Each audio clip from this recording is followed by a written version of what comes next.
Boa noite, meus queridos irmãos e irmãs.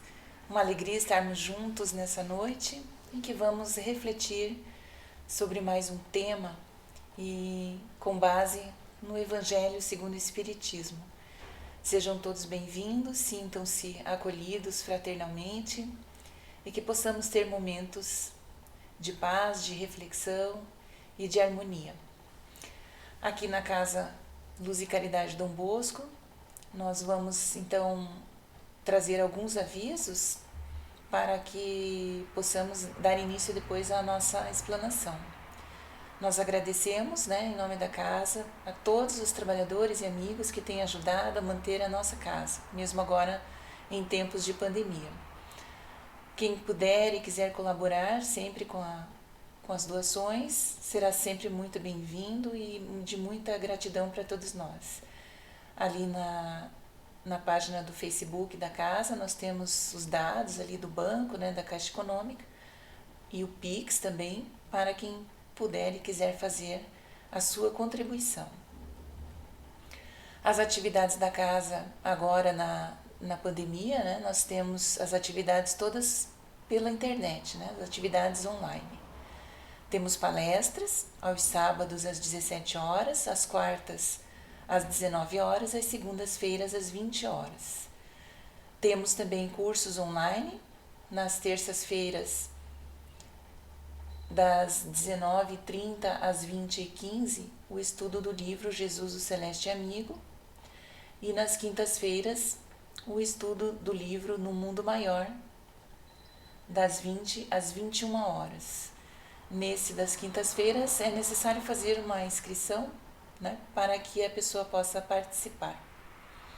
Temos o Evangelho online às sextas-feiras às 20h30, e via canal do YouTube, canal da casa, Ali nós temos então a participação dos trabalhadores, a leitura de um breve trecho do Evangelho, uma explanação. Temos ali também as orações e o passe à distância, que seria uma irradiação, que é uma modalidade de irradiação mental. Então, a casa oferece essas oportunidades para participarmos e estarmos conectados com a espiritualidade, com a nossa atividade, as nossas atividades em tempos de pandemia, enquanto as instituições estão fisicamente fechadas as suas atividades. Então, temos essa opção, felizmente, de certa forma estarmos juntos, unidos. A próxima palestra no sábado, dia 3 de julho, às 17 horas, online, é da nossa querida companheira de Ideal Espírita, Cristiane Lopucci, do CEMIL, e intitula-se E Quando a Tristeza Chegar. Então vamos aproveitar, fica aqui o nosso convite para prestigiarmos essa nossa querida irmã, trabalhadora da Seara de Jesus, trabalhadora da Seara Espírita. Vamos então, com muito carinho, a nossa prece inicial, rogando a Deus, a Jesus, que nos ampare e nos proteja. Senhor Jesus, mais uma vez, aqui reunidos em Teu nome, rogamos a Tua inspiração para estes momentos de reflexão em que juntos ao Teu coração bondoso iremos ouvir a mensagem da Boa Nova, que nestes momentos de paz possamos estar juntos aos bons espíritos, dirigentes e inspiradores dessa tarefa, que Deus possa nos abençoar, agora e sempre. Que assim seja. Tempo de ação. Como eu tinha dito, então ele está baseado num capítulo do Evangelho segundo o Espiritismo, chamado Haverá Falsos Cristos e Falsos Profetas. É o capítulo 21 desta obra, onde então o Espírito Luiz, o benfeitor espiritual, nos traz a seguinte mensagem: cada criatura traz na fronte, mas principalmente nos atos, o cunho da sua grandeza ou da sua inferioridade. E nesse capítulo 21, no item 2, nós temos a palavra do Evangelho, que nos diz: guardai-vos dos falsos profetas que vêm ter convosco, cobertos de pele de ovelha e que por dentro são lobos vorazes, né? Lobos roubadores. Conhecê-los eis pelos seus frutos. Podem colher-se uvas nos espinheiros ou figos dos abrolhos? Assim, toda árvore boa produz bons frutos e toda árvore má produz maus frutos. Uma árvore boa não pode produzir frutos maus e uma árvore má não pode produzir frutos bons. Toda árvore que não produz bons frutos será cortada e lançada ao fogo. Conhecê-la-eis, pois, pelos seus frutos. Isso está em Mateus, capítulo 7, versículos 15 a 20. Então, nesse capítulo, nós encontramos a voz profética de Jesus, né? É como se ela ainda ecoasse em nossos dias, né? A sua voz. E então, esse capítulo do Evangelho segundo o Espiritismo, nós vamos encontrar um verdadeiro brado de alerta para o qual todos deveríamos atentar. Não somente nós, os espíritas convictos, como também os que buscam a doutrina espírita, tangidos pela curiosidade ou pela dor, né? Quantos de nós não viemos por esses caminhos? E aqui na fala, né, na mensagem de Jesus, nós temos que o profeta, ele é considerado um intermediário, né, entre o mundo espiritual e o mundo material, ou seja, ele é um médium. Os profetas não eram senão médiums escolhidos por Deus para chamar a atenção de reis e dirigentes que não estavam preocupados com as questões espirituais. Deus então os enviava para alertá-los. Os espíritos Erasto e Luís esclarecem-nos então nessas passagens, né, quanto a dois tipos de falsos profetas que nós podemos encontrar e que multiplicam-se no mundo explorando a credulidade, né, dos ingênuos e incautos, aqueles que não tomam as precauções, né, que não têm cautela. São aqueles descuidados, aqueles imprudentes que nós encontramos muitas vezes nós mesmos, né? E que é destituído de malícia, crédulo ou ingênuo, ou seja, ou então aqueles mais aflitos, né, que estão num momento de aflição e por isso às vezes acabam descuidando da sua atenção frente ao que estão ouvindo ou lendo, enfim, aos profetas da modernidade, por exemplo.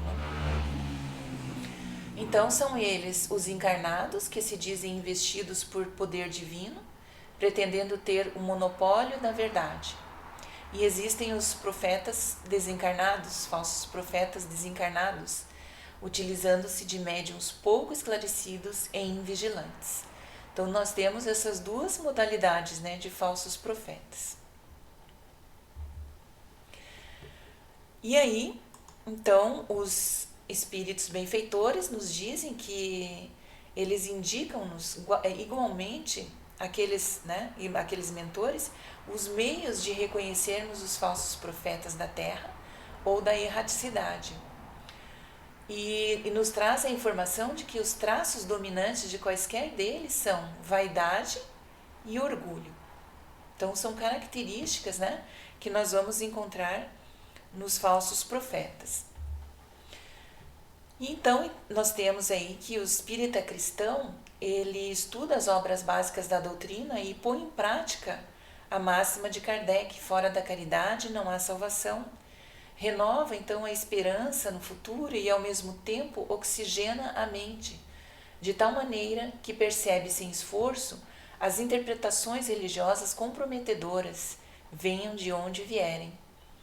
Então, o verdadeiro, né, espírita cristão, o verdadeiro cristão procura seguir essa máxima, sabendo, né, que fora da caridade não há salvação. E isso lhe dá mais segurança, né, para discernir naquilo que está sendo divulgado, disseminado, enfim, na sua busca, né, pelo autoconhecimento, pelo entendimento das verdades espíritas. Então, os verdadeiros espíritas devem atentar, olhar, ficarem atentos, né? Orar e vigiar, para também não caírem nas armadilhas dos falsos profetas que proliferam neste planeta. Então, os cristãos, né, de um modo geral, a gente pode dizer. E Erasto, o espírito, ele é categórico quando ele nos traz essa instrução, contra esses impostores que se deve estar em guarda, cabendo a todo homem honesto, né, todo ser humano honesto, o dever de os desmascarar. Então não podemos ser coniventes, né, com essas falsas profecias, com essas mensagens falsas, enfim, que distorcem os sentidos dos ensinamentos de Jesus, da doutrina espírita, como nós estamos falando, né? Isso pode se aplicar, claro, em outras áreas de nossa vida, né? Outros tipos de mensagem que são enganadoras e que causam aflições, causam problemas para todos nós. O verdadeiro missionário de Deus tem de justificar pela sua superioridade, pelas suas virtudes, pela grandeza, pelo resultado e pela influência moralizadora de suas obras, a missão de que se diz portador. Olha que lição bem importante para nós, né? Então tem que justificar pela sua superioridade, pelas suas virtudes, pela sua característica moral, né? Pelo seu resultado de influência, né, moralizadora de suas obras, a missão de que se diz portador. E mais adiante, o Erasto ele nos reforça o seguinte, que os verdadeiros profetas se revelam por seus atos. Então é o exemplo, né? As atitudes que o verdadeiro profeta está nos trazendo. São adivinhados, ao passo que os falsos profetas se consideram enviados de Deus. Então aquele orgulho, né? Aquela soberba de se achar enviados de Deus. Seria então por demais longo enumerar os casos que ocorrem diariamente por falta de vigilância, de serenidade, de firmeza ou de leitura dos que se afirmam espíritas ou dos que se entregam às tarefas mediúnicas, né? Trazendo para os dias atuais isso. Quantos médiuns que atendem ou fazem predições por dinheiro, explorando a fé alheia, né? Explorando pessoas aflitas. Quantas mensagens falsas divulgadas por mídias sociais, né? Atribuídas a Jesus, a Chico Xavier, a Divaldo Pereira Franco, ao Papa e assim por diante. Quantas falsas promessas se resolverem, né? Essas questões, os seus problemas e aflições. Quantas fake news, né? Trazendo para uma linguagem mais atual, né? Dentro dessa questão das redes sociais, por exemplo. Então lembramos ainda as palavras aqui do apóstolo João, em sua primeira epístola, em que ele nos diz: meus bem-amados, não acrediteis em todos os espíritos, mas experimentai se os espíritos são de Deus, porquanto vários falsos profetas se erguerão no mundo.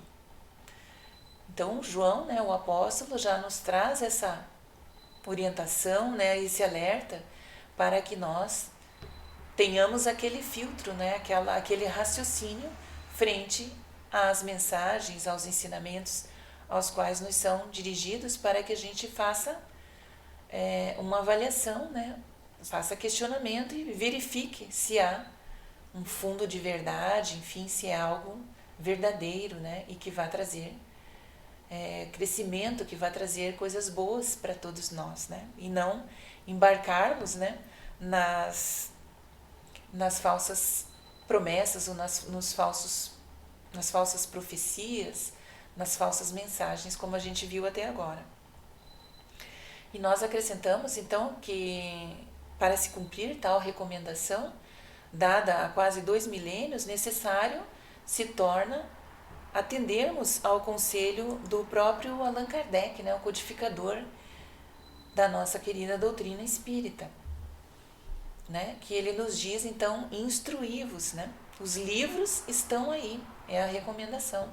Amai-vos e instruí-vos, né? Muito importante essa recomendação do querido codificador. Os livros estão aí, como eu disse, e eles espalham-se por toda parte. Vamos, né, elencar alguns aqui, por exemplo, as obras de Kardec, as obras básicas, né, do Pentateuco, tocando-nos de luz a inteligência. As obras de Leon Denis, com grande envergadura, tocando-nos o coração. As de André Luiz, Emmanuel, Irmão X e tantos outros com obras correlatas, ampliando-nos a visão espiritual, né, para vermos a verdade sem distorções. Isso é super importante para nós, né? Porque temos que ser boas árvores, darmos bons frutos e precisamos ter o conhecimento, né? Precisamos nos instruir a fim de que possamos realmente levar a verdade, né, para os demais. Então nós perguntamos aqui que tipo de árvores nós temos sido, né? Que tipo de árvores e que tipo de frutos nós estamos produzindo, né? Segundo Emmanuel, nós temos aqui que a árvore alguma será conhecida ou amada pelas aparências exteriores, mas sim pelos frutos, pela utilidade, pela produção. E é de fato mesmo, né? Assim também nosso espírito, em plena jornada, né, será responsável pelos frutos que ele produzir na sua jornada, na sua conduta, né, na sua busca pela melhoria, pela reforma íntima, cada um de nós, né, espíritos encarnados que somos. Ninguém que se consagre realmente à verdade dará testemunho de nós pelo que parecemos, pela superficialidade de nossa vida, pela epiderme de nossas atitudes ou expressões individuais, percebidas ou apreciadas de passagem. Então, nada de superficialidade nos diz o mentor Emmanuel. E ele nos diz, mas sim pela substância de nossa colaboração no progresso comum, pela importância de nosso concurso no bem geral, ou seja, pela nossa ação, pela nossa conduta, né, pelas nossas atitudes, e não por aquilo de aparência, nada de aparências, né?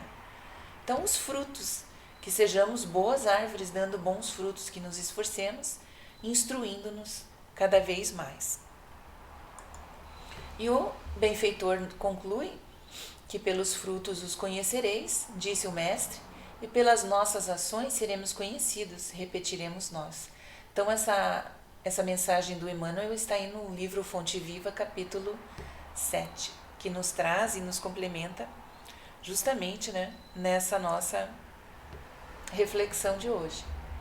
Então, os nossos frutos devem ser os da bondade, da fidelidade, da paciência, do amor, né? O amor engloba tudo praticamente, né?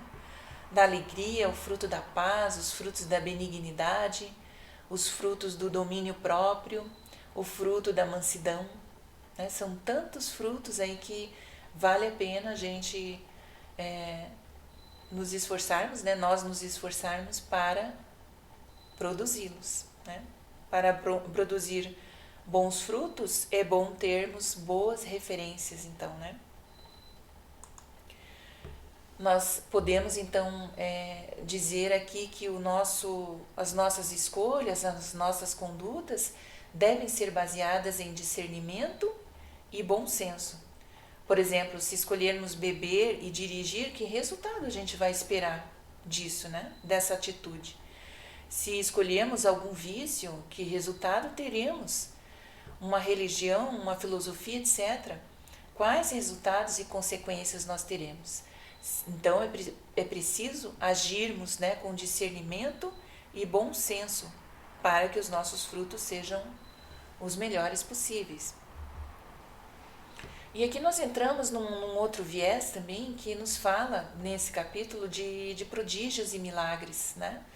Que aos olhos do povo são fenômenos excepcionais, fora das leis da natureza, ou seja, é sobrenatural.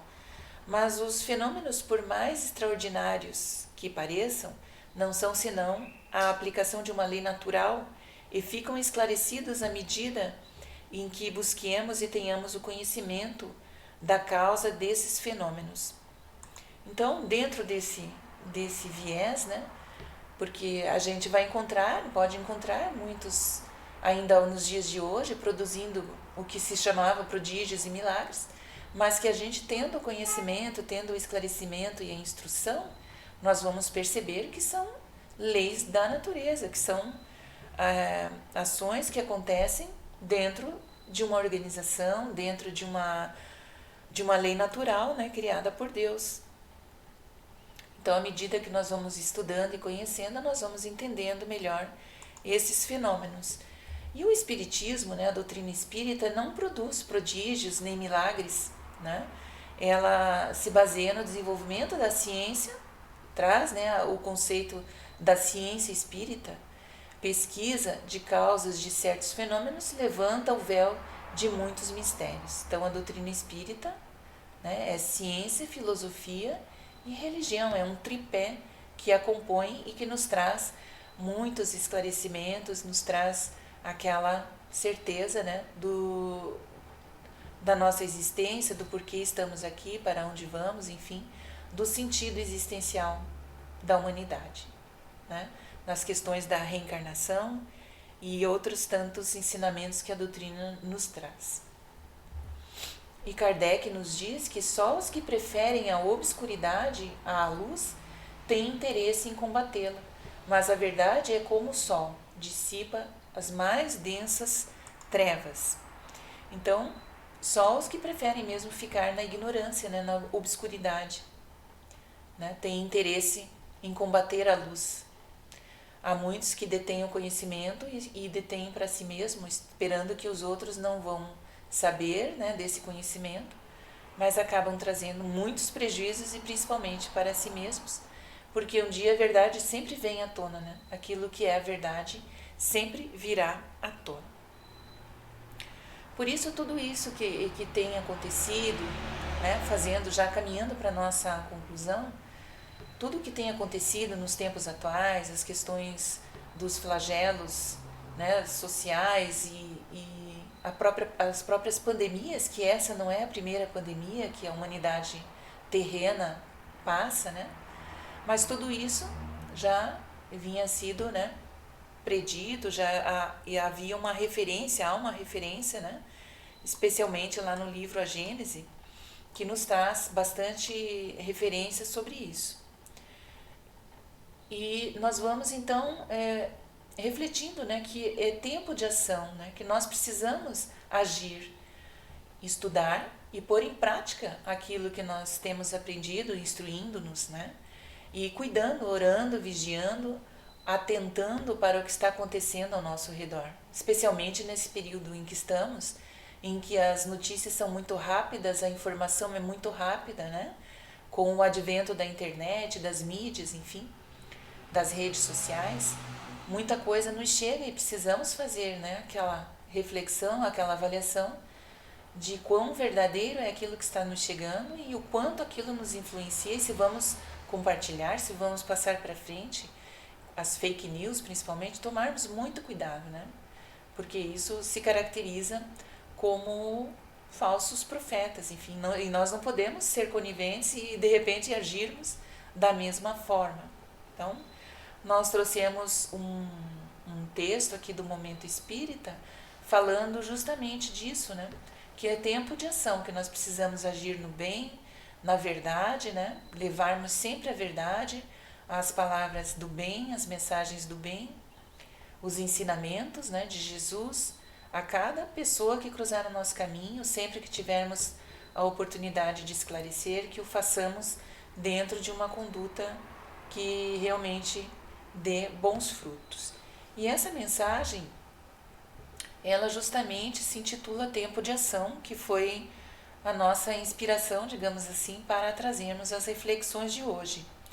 E essa mensagem diz assim, que relendo então os apontamentos de Mateus, né, do evangelista Mateus, é de nos indagarmos o que foi que não entendemos ainda. Por que nos escandalizamos tanto com as atribulações deste século, quando tudo foi predito pelo Senhor das estrelas, né? Jesus, nosso Mestre. Ele nos advertia a fim de que nos preparássemos, e muitos de nós não fizemos a lição.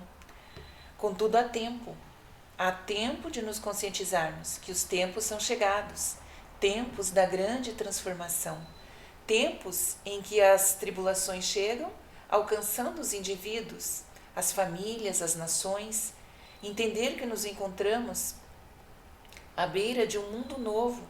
É tempo de adicionar amor e compreensão. Mas como toda reforma necessita de ter derrubados alguns velhos conceitos e posturas inadequadas, né? Como toda reforma, isso requer essas derrubadas, né? Então parece que tudo se transforma numa convulsão, exatamente como quando nos propomos a reforma de uma casa, né? Poeira, sujeira, desconforto, é isso que nós obtemos. Mas o resultado final é bom. E teremos uma casa mais confortável, arejada, clara. Portanto, é tempo de idealizar o futuro, mas não deixar de olhar o entorno. Há muita dor a ser atendida. É tempo de nos darmos as mãos e nos auxiliarmos. Disso não vos dão exemplo algumas nações recebendo exilados, fugitivos da fome, da guerra e da violência? É tempo de pensarmos mais no todo e menos em nós mesmos. Vivermos os momentos de alegria, com certeza, mas não deixarmos de compartilhar com os deserdados do mundo o pão que se mostra farto em nossa mesa. É tempo de entendermos que a vida na Terra é passageira. Hoje estamos aqui e o amanhã poderá nos surpreender na espiritualidade, em outra realidade. É tempo de entendermos, de adicionarmos o amor e buscar o entendimento com os que nos compartilham a existência. É tempo de utilizar menos a soberba e mais a humildade. Tempo de vivenciar afetos, estender amizades, fazer o bem que se possa, mesmo que seja um simples sorriso a quem passa, um cumprimento a quem encontramos na fila do mercado. É tempo de preparar esse mundo novo que nosso coração deseja há tanto tempo. É tempo de amar, tempo de aguardar o melhor, mas construir desde agora o bom. E não nos permitamos a turbulência dos sentimentos ante os problemas que o mundo nos mostra. Logo mais, novos panoramas haverão de se apresentar. Pensemos nisso e sejamos os promotores de ações positivas para que tudo isso se apresse, para que possamos, então, vivenciarmos, passarmos por esse momento de transição e, principalmente, colaborarmos com bons frutos nessa fase da transição planetária para que o futuro, as futuras gerações possam também se servir desses bons frutos, que sejamos exemplo como verdadeiros espíritas, verdadeiros cristãos, que sejamos verdadeiros profetas de Deus, nessa nossa jornada, nessa nossa oportunidade de vida que estamos tendo, nesta reencarnação, possamos fazer sempre o nosso melhor e buscarmos, orar, vigiar e cuidarmos aí com os falsos profetas, encarnados e desencarnados. E assim, então, nós encerramos o nosso momento de reflexão, com muita gratidão em nosso coração, e vamos agora fazer a nossa prece final. Agradecendo muito, a atenção de todos, a oportunidade de estarmos aqui. Vamos orar, então, agradecendo. Jesus, que a Tua paz e harmonia que nos envolveram durante toda a nossa reflexão de hoje possa servir sempre de leme seguro em nossas vidas. Ampara a todos nós que estivemos aqui e abençoa-nos para que, compreendendo o Teu Evangelho, possamos nos tornar pessoas melhores e felizes, sendo assim em Teu nome, mas acima de tudo, em nome de Deus, pedimos a permissão para encerrarmos as nossas atividades dessa noite. Que assim seja. Agradecemos a oportunidade de estarmos aqui mais uma vez e possamos então estarmos todos na paz de Jesus em nossos lares, com nossos familiares. E até uma próxima oportunidade. Um abraço fraterno a todos. Fiquem com Deus.